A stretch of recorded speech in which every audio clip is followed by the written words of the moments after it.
1 in 5 Americans suffer from chronic pain. Many are now using CBD for relief. Activists are hoping pot could be legalized nationwide by the end of 2019. When you look at premium cannabis, the Illinois House approved legalizing recreational marijuana. Welcome to The Budding Report, a weekly show centered around all things cannabis. Please join us in welcoming our host, Charles Horton, and his co-host, Melissa Nasits, as they share the latest in cannabis news, conduct interviews with top leaders in the cannabis space, and promote some of the latest in science and innovation. And now to our host, Charles Horton. Good morning, everybody, and welcome to the Budding Report. This is kind of a historic day on the Budding Report. We have our first live guest. She goes by Chef Zetti Crocker. I love it. We're going to be talking with her today. And we have Kron Burgundy in the newsroom today. So a little bit of comedy to go with this, too. I'm pretty excited about today's show. Melissa, how are you today? I'm good. Like I said, it's brand new, having a face in here we can actually talk to one-on-one. Very excited about this show. It's always exciting to do something you haven't done before. That makes for a good day. So. And the best thing when you have a chef as a guest, you get samples. I know. We've been talking about this again and again and again. So finally, we're very excited to have you here. Well, thank you. Chris, how are you doing today in Austin? Oh, doing great. Finally, a great weather out here in Austin, and just enjoying everything today. So excited about the show. And today, Christian is not joining us through video, but we're going to love his voice just as much. Christian, how are you doing today? I'm great, Charles. Beautiful day in Phoenix. We got rain several days in the past, which we desperately needed, so all good here. Excellent, excellent. And of course, we have Kron Burgundy joining us, and we will be giving a better introduction of everybody as it's their turn. But in case you hear of them, well, there's Kron right now. How's Kron doing? You know, I've never been better. So excited to be here on the Budding Report with Zetti Crocker. Wow, I'm sure she's got great buns. I can't wait. Back to you. This is gonna be a great show. Well, let's get to the news and take it away, Chris. Yes, absolutely, Charles. So for today, we're going to go a little more educational and in the weeds of what's going on medically with marijuana smoking. So this whole issue came up a couple weeks ago when we talked about an article about how even though the whole cannabis industry is just exploding right now, especially since the pandemic, it was edibles actually outpacing any other type of cannabis in terms of demand. But I've also seen articles talking about how demand for flower is way up and the cost is going up because so many people are smoking cannabis during the pandemic. And then amidst all of this, we saw a CNN article, I think that was by Gupta, that said that basically that marijuana smoking may be as dangerous, according to a recent study, as tobacco smoking. So since we have a resident physician expert here, why don't we throw it to Dr. Shaw to go into the study that CNN was reporting on and find out whether CNN was actually being accurate or were they giving some fake news to the cannabis audiences and the public out there in general. Well, thanks, Chris. And we'll go through this. I'll try to be as least technical as possible, but I want the audience and our individuals that are in the studio to appreciate kind of the details of why this is, in fact, really misrepresented extrapolation. And as you said, in this case, fake news, I think trying to create a concern for marijuana smoke that's not really there. So the study itself that the CNN article cited was published recently in the Journal of eClinical Medicine, which I can't say that I'm terribly familiar with, but that was entitled Acrolein and Other Toxicant Exposures in Relation to Cardiovascular Disease Among Marijuana and Tobacco Smokers in a Longitudinal Cohort of HIV Positive and Negative Adults. Okay, so now let's get into the details, if you don't mind. All right. So I broke it down quickly to help everyone digest this. So there's factual points that are cited in the introduction of research articles in general to give the audience the background of where the field is at. Mm-hmm. So the objective facts, as I call them, is that acrolein induces cardiovascular injury in animal models and has been linked to cardiovascular disease risk factors in humans, yet its association with cardiovascular disease is unknown in humans. And then from that, they move into saying that acrolein exposure may contribute to cardiovascular disease in tobacco smokers. Okay. So that's an important point right there, because right now it's saying that there really is no association known in humans. And yet the CNN article already jumps to the point that, well, there must be. So now if we kind of step down a bit, a very kind of important point is the study itself, the study design. So as they said, it's a longitudinal cohort, in this case, HIV infected versus non-HIV negative participants. So typically you would expect that the cohort would be distributed equally, about 50% HIV positive, 50% negative. That did not occur in this study. In fact, over 76% were HIV positive, skewing the results. And I would have to suggest that if we're trying to make an argument that these findings would be generalizable to our population, it fails in that regard. Now, if we get into a little bit of specific facts, they result, and I think the key result is they're trying to draw this link now between this metabolite acrolein that theoretically has a risk factor for cardiovascular disease in humans with marijuana smoke. Now, the actual results cited in the paper state that this acrolein metabolite was significantly elevated in plasma and urine in tobacco-only smokers, not marijuana-only smokers. But the CNN article, I don't believe, goes in that detail. And then I'll just follow up with a couple quick facts and we can move on. Very important, again, from the article's language, while toxicant levels were typically lower in marijuana compared to tobacco smokers. So everything they tested from a toxicant classification was lower marijuana. Elevated acrolein metabolite correlated with metabolites of nicotine, but not marijuana. And so if we have all that taken together, and I can be fairly dismissive of this article, and that in no way is it proving that there is a potential metabolite in cannabis that could cause any cardiovascular injury.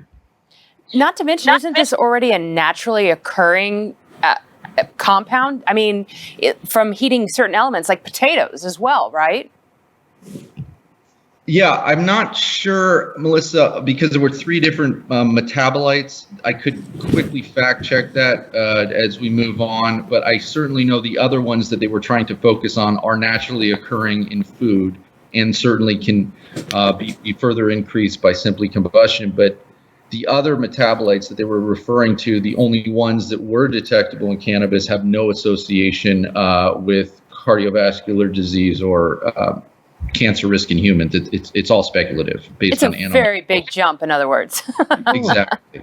Yeah. Wow. Well, I don't have anything to add to that. I do. Let's hear I've it. got plenty to add to that. Let's hear it. Well, certainly it's not news that CNN is putting out bullshit. But what we find is that you'd have to smoke 44 pounds of cannabis to equal 2 packs of cigarettes. Now, no one's doing that, and it's just bullshit. Once again, I'm Kron Burgundy, real fake newsman. Would you like more? Go to kronburgundy.com. I'm going to enjoy some scotch while you two discuss more on this subject. Well, Kron, we look forward to having you back in a minute. Before we go off to our commercial break, though, my big push is getting the legalization bill passed. And I haven't heard Biden say anything about it, but I did hear Schumer say that it's one of his priorities to get that passed. So it's, if I understand, Chris, it's passed the House. Now, if Schumer wants it to pass the Senate and we get at least all the Democrats voting and the vice president passes the tie-breaking vote, do you see legalization coming soon? I mean, I do, Charles. I do think you're going to have the votes in the Senate. My question is whether the Senate is going to do away with the filibuster. Because as long as the Senate respects the filibuster and says that you need 60 votes before you pass any legislation, I do think it's going to be difficult to get the 10 Republican votes, especially if Mitch McConnell isn't on board with it. But with the way the Republicans are challenging the Democrats to end the filibuster early for some political gain, maybe that's what we need to do. Maybe we just need to end the filibuster and make it 51% or make it majority rules, get cannabis passed, get other things passed that the Republicans are going to be obstructionist on. But I really think that filibuster issue is going to be what kind of determines whether you can get legislation passed in the Senate, and significant legislation like cannabis legalization will depend on getting 51 votes instead of trying to get 60. I don't think we can get 60 out of it. Kron, what do you think? I know you got something on this. I've got an inside scoop coming up on this program. I will sit down with Mitch McConnell, Joe Biden, and Kamala Harris, and we will sing Pass the Dutchie to the left-hand side while actually passing a Dutchie to the left-hand sgoing if you know what I mean. Praise Jah. Smoke sleep. Back in a minute. I'm looking forward to that segment. Well, we're going to go off now for a quick commercial break, and we will be back with Kron Burgundy. See you in just a minute. Don't act like you're not impressed. Coming to you after our hike that we finished. Buster exercises 3 miles. Today is a recovery day because he did 8-mile hike over the weekend, broken up into 2. But what I want to share with you is this company here called Simple Changes. I learned about them and I absolutely love the concept. It's wellness, community, and organization. So as you can see here, I love the wrapping. I love purple, and it comes with 3 products. So I've been trying them out. First, it's the hemp oil spray. Then it's the hemp oil dropper and the hemp oil ball. So I'll be trying all of these out. I've been exploring them, exploring ingredients. I met with the team on Zoom. Really neat product. And I love the fact that they also want to incorporate healthy practices. So they come with a little journal and something about Simple Success Guide. So, Simple Changes. Well, welcome back. We're very excited to have our next guest here, although not in the studio, but we do have him live with us. Kron Burgundy is a comedian and a cannabis newsman, my favorite kind of newsman. He is an Emmy Award winner, and what I'm really wondering, Kron, is why aren't you the host of this show? I mean, I don't know why I'm sitting here. First off, congratulations to you, your entire staff, and whoever that big letter S was calling in from somewhere in Texas. What a big S he was. Yeah. There he is. Looks familiar.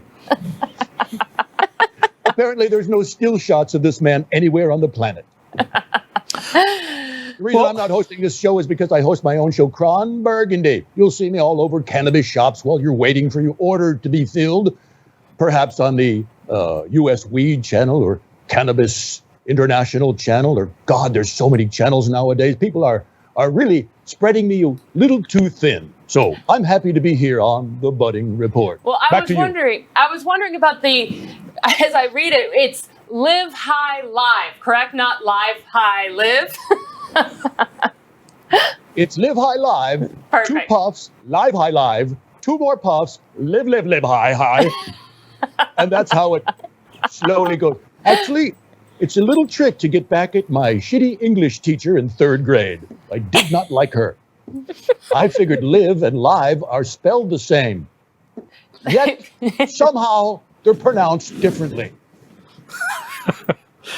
Well, right now, the question I'm being cued with seems a little odd, but I'm sure you're going to have an excellent answer for it. How much do you love your dog? Wow.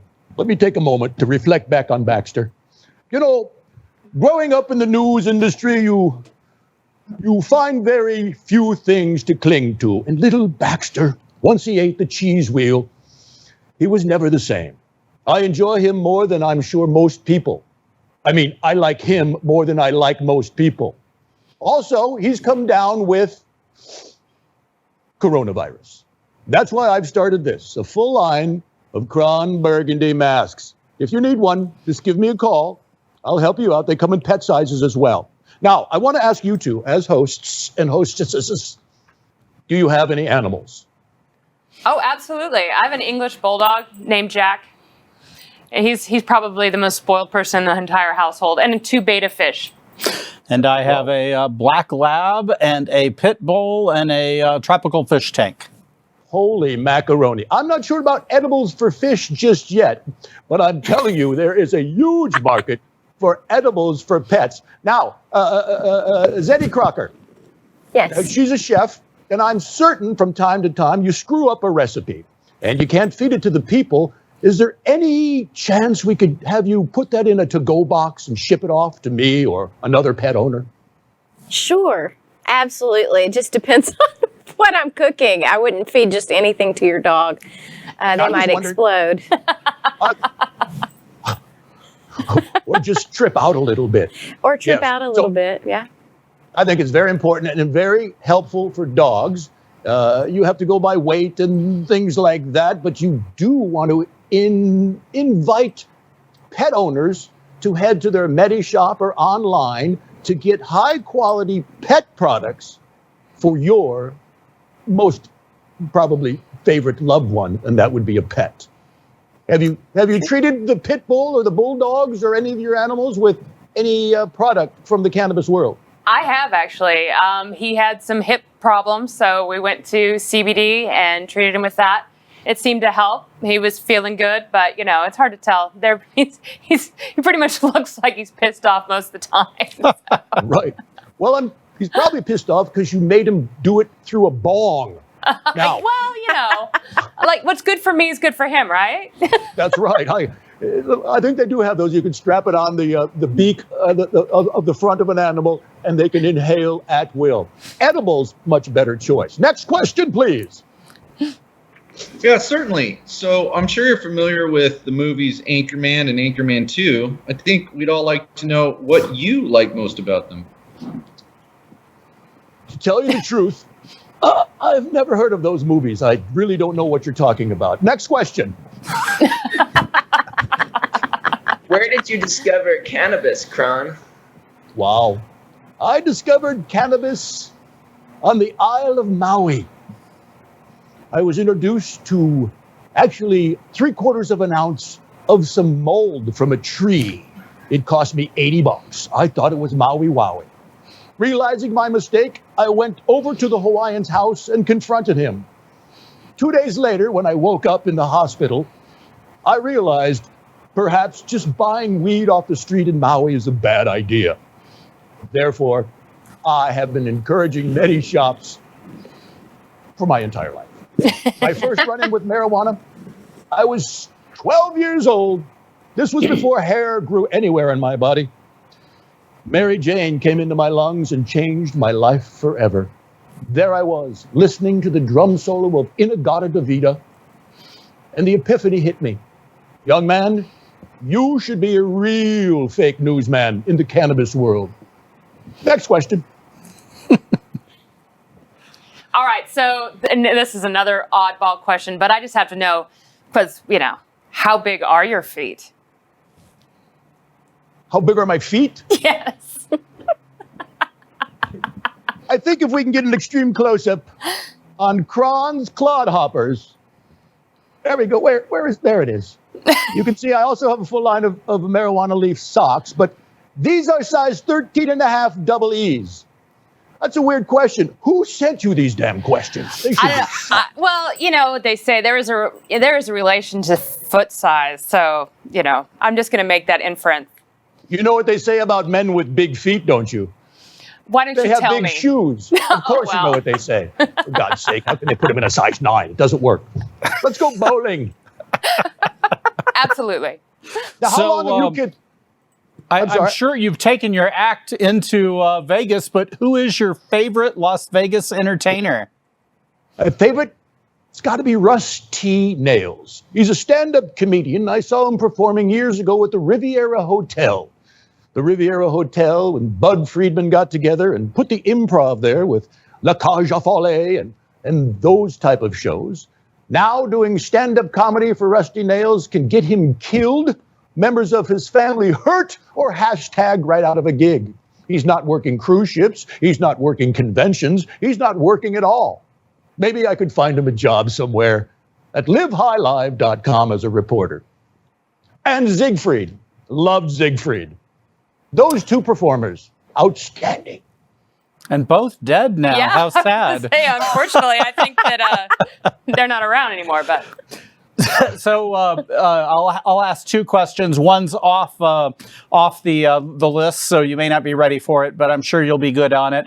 Many of the guests come on and they're smoking marijuana while they're doing their show. This is a show about cannabis. We're in Texas, so we have to be not under the influence while we're doing our show. Are you under the influence right now, Kron? Well, first of all, it sucks to be you. Second of all, I am currently, constantly, under the influence. Cannabis should be, we start with the wake and bake. I think we're all familiar with that. Zetti Crocker might have a morning muffin with a little CBD infused.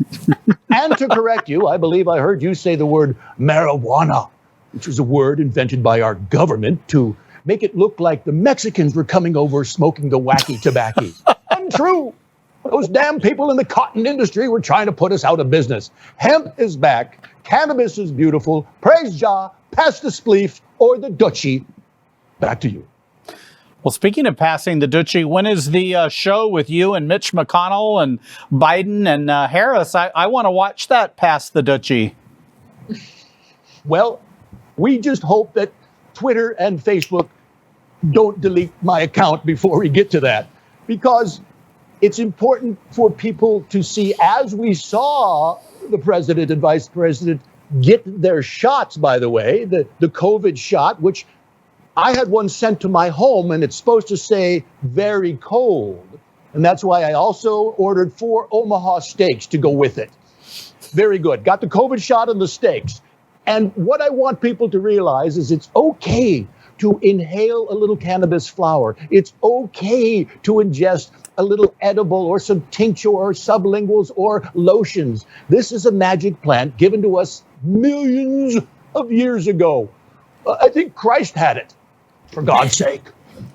So to promote the use of cannabis among, people who enjoy alcohol, I would encourage you strongly to talk to your bud tender. At Live High Live, we have the Bud Tender of the Month.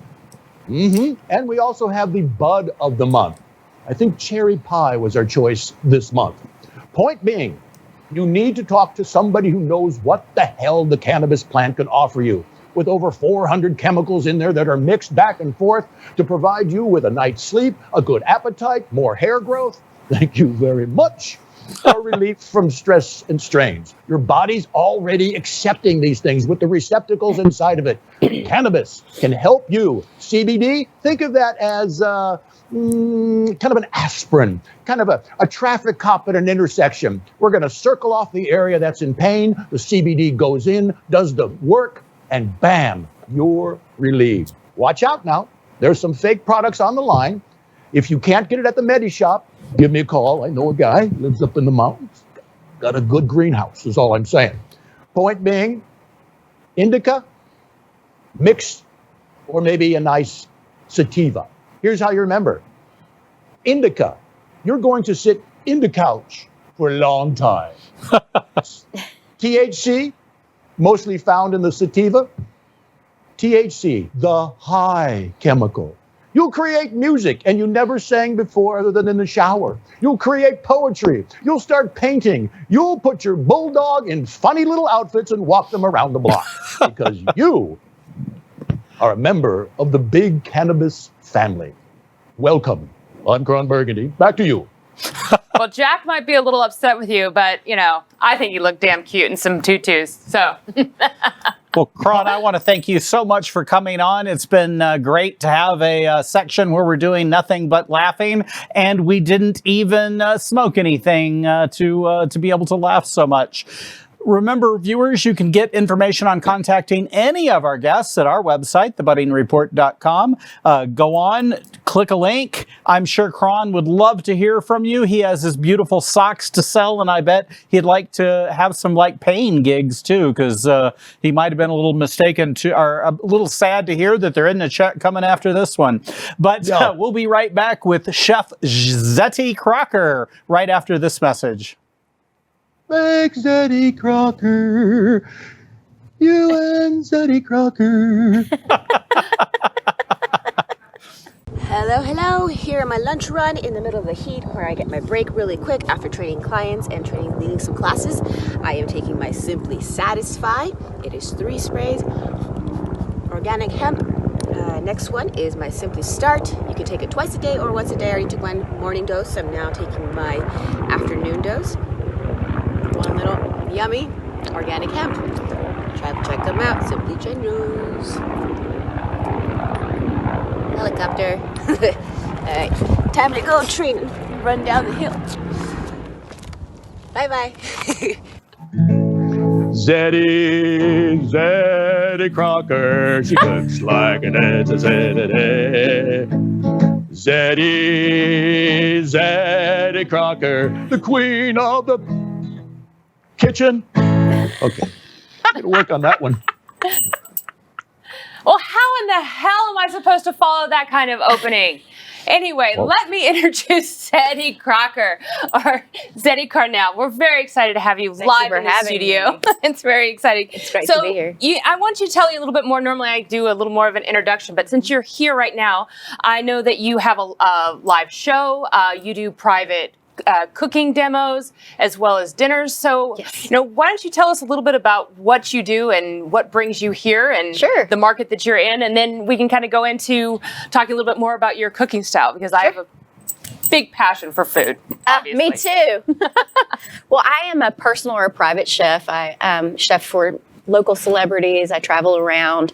I've been really blessed. I've always wanted to have my own business, and last year provided me the opportunity through the pandemic to actually launch my own business, and it just has taken off. I introduced quarantine cuisines where I did food delivery.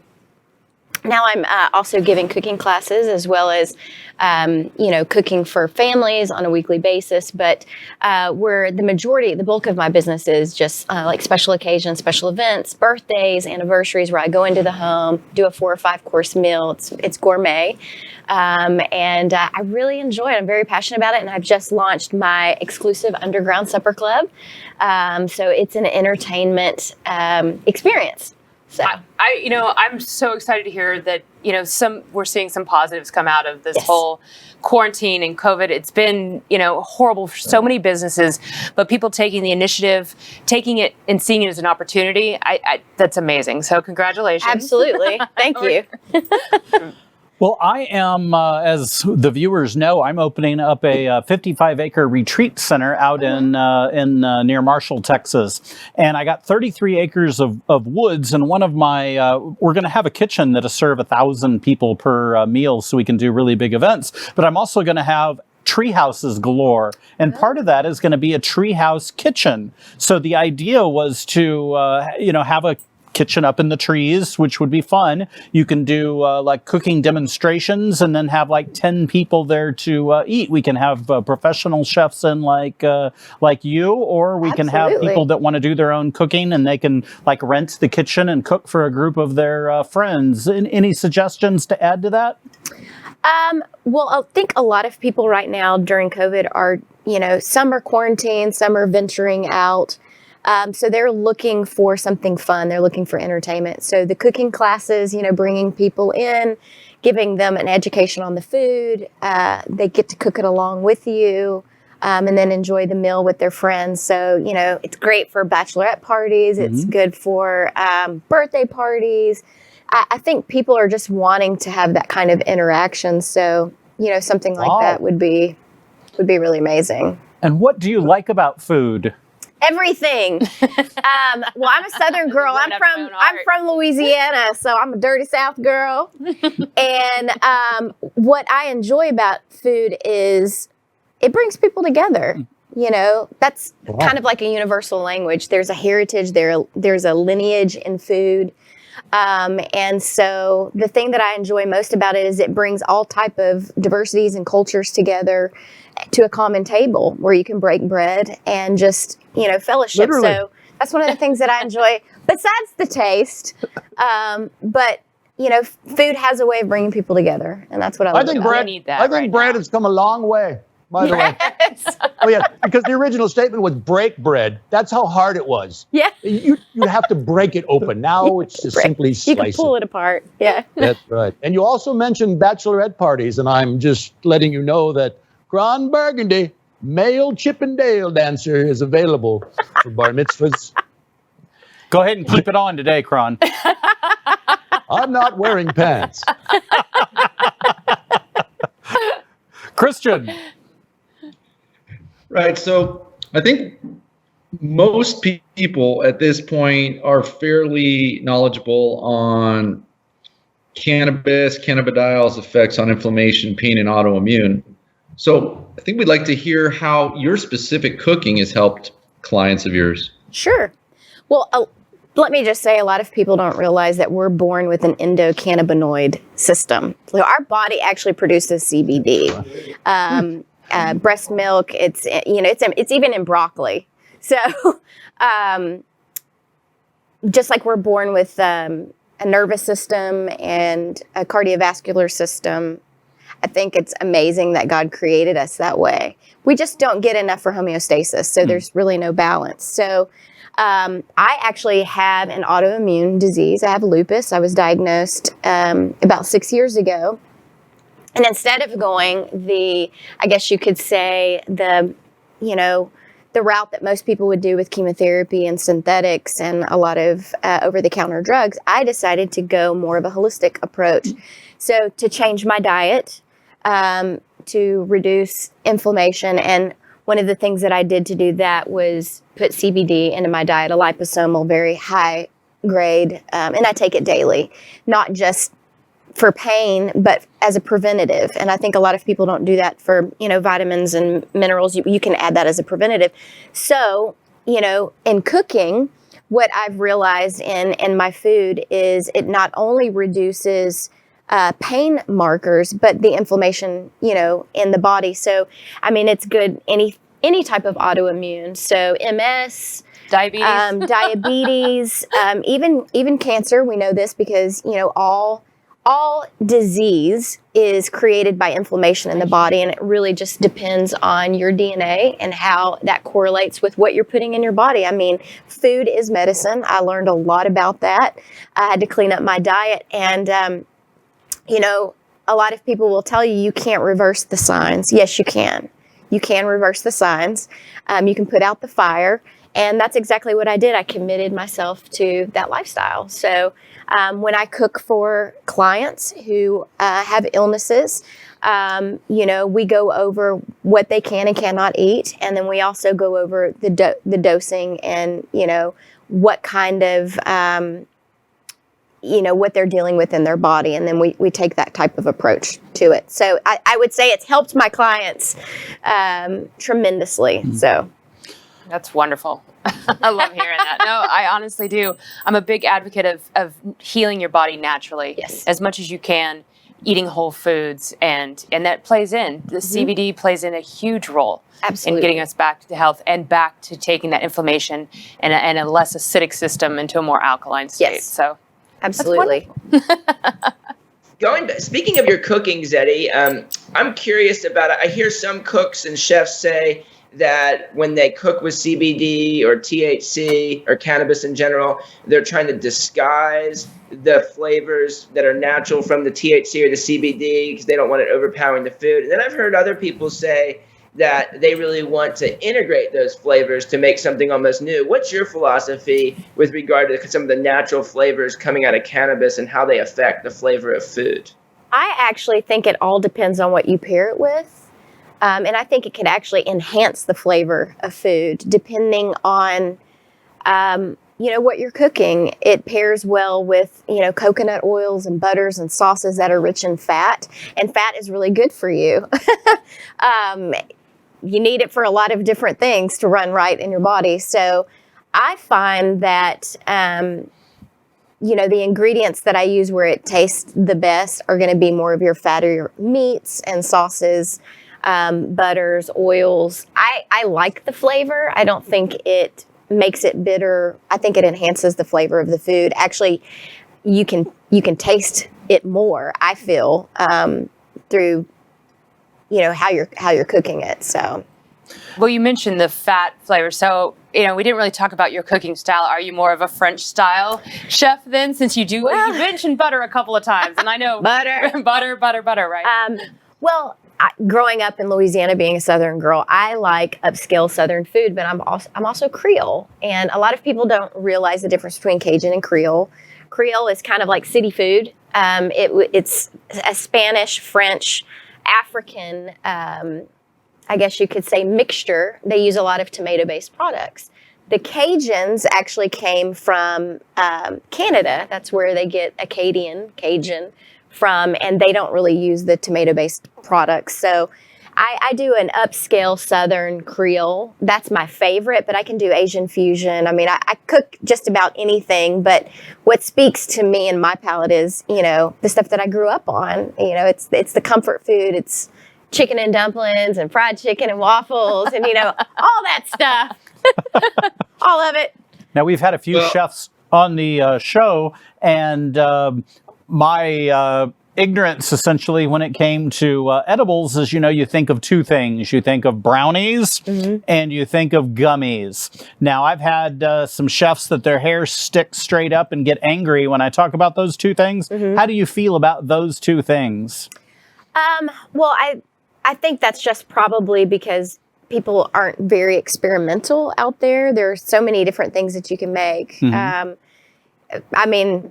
Rice Krispie. You can take it gourmet. You can take it, every day. You can make Twinkies. You can make cake with it. I like making gourmet chocolates. So I have some salted caramel gourmet chocolates that I brought in with a raspberry cordial and also a coconut bonbon with toasted coconut. I'm looking forward to that. My diabetes, maybe not so much, but me, yes. There's several different ways you can cook with it. I think dessert is the way to go. I agree. Yeah, creme brulee, great. It's great in creme brulee. Now, some of the chefs get angry about having sugar in all of the dishes, and I know as I'm a diabetic as well, we definitely need less sugar in our diets. Do you have any favorite ways of getting some THC or cannabis into you without sugar? Well, I use a lot of monk fruit. I don't know if you know a lot about it. I don't. It's wonderful. It's a great alternative to like a NutraSweet or like a Splenda. Monk fruit and agave. Okay. Those are great natural, resources that aren't going to spike your insulin up. Okay. My mother's actually a diabetic as well, so we use a lot of monk fruit in our tea, in baked goods, and it has the consistency kind of a confectioner sugar, so you can actually bake with it as well. And just out of personal curiosity, I lived a couple of years in Lake Charles, Louisiana. Okay. Where did you grow up? I grew up in Shreveport. Nice. But North Louisiana, borderline Texas. Well, right close to Marshall. I'm only going to be 30 minutes away. My dad's actually from Marshall. Nice. So I know exactly where Marshall, Texas is. Longview, all of it, Tyler. All right. But I've lived everywhere. I've lived LA, Nashville, Washington, D.C. And I travel. If you want to hire me, I travel. Okay, You're sounds based great. here in Dallas. I'm based here in Dallas, yes. Well, if I would have won that $1 billion lottery, I would have brought you on as my full-time chef, but Well, hey. missed out on that draw again. I thank both of our guests for being on. Kron Burgundy, you were you were absolutely hilarious. Chef Zetti Crocker, fantastic talk. I'm looking forward to trying some of the edibles, and I'm looking forward to your underground dinner parties. Who exactly are you looking for right now? Are you looking for private people to hire you mainly? Yeah, catering, cooking classes. If you need a private or a personal chef for a special event or on a weekly basis, if you have a special diet or food delivery, I can do it all. And then my Underground Supper Club, you can find me, my information so that I can tell you a little bit more about that. Fantastic. Well, you can get that information on our website at thebuddingreport.com, or what is your website? Well, right now I just go off of Crocker Zetti at Instagram, and you can find me on my Facebook page, which is Zetti Crocker, like Zetti C. Rocker at Facebook. Fun. Well, thank you again for being on. We're going to be back next week. I'm going to be missing, so we're going to see how Melissa hosts the show all by herself. I've done it before. Oh, but you're not even going to dial in remotely. I'm going to be scuba diving, so it'll be a little difficult to... you can do it. Chris and Christian will help you, won't you guys? Absolutely. All right. Maybe Kron can jump back in as well. Yeah. Guest host. Be great to have him on regularly, although we might find ourselves obsolete at that point. I was going to say, I don't even know if you're going to need me anymore then. Well, thank you everybody for joining us, and we'll see you next week on the Budding Report. Thank you.